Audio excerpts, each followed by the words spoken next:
What's up guys? Nami karon diri sa among maliit na farm. Na among tanom diri oh.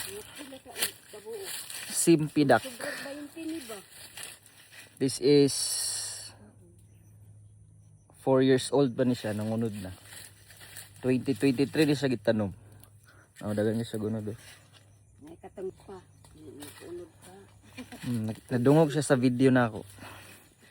Kani siya naka-harvest ni anig isa pero na overripe. Wala mo nakaon. Nakaon na pero wala na siya. Wala na bantayan.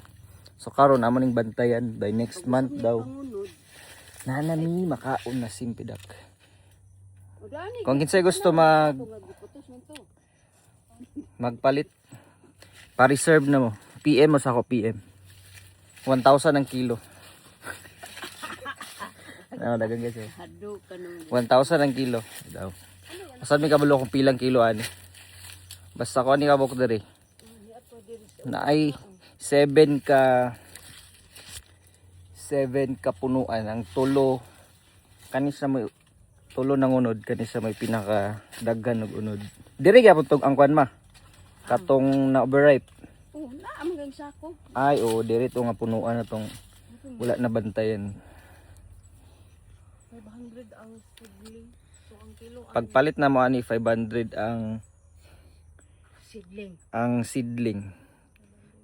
Sa talakag sa classmate ni Manang Biti. Talakag ba ito? Maramag? Maramag. Maramag o talakag. Murag talakag maramag.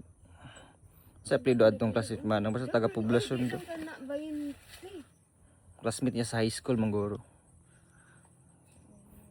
Pero gihatag ra nig 300.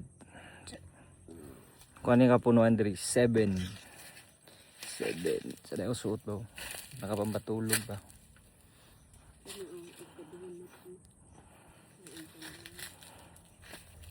To 1. Ay isa dadto 2. Kani din siya ang ikatulo nga punuan. Katulo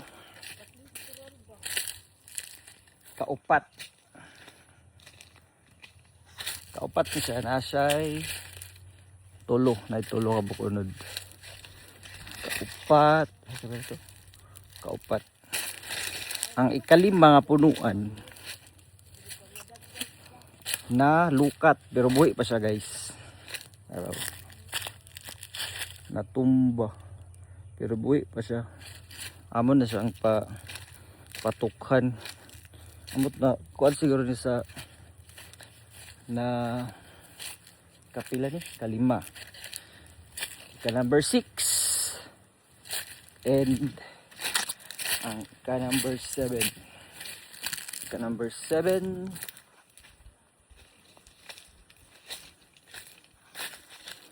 no nami 7 cup punuan sa simpidak. Ano din may isang dira guys.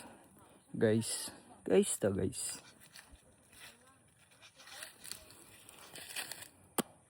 Bye-bye. Thank you Lord.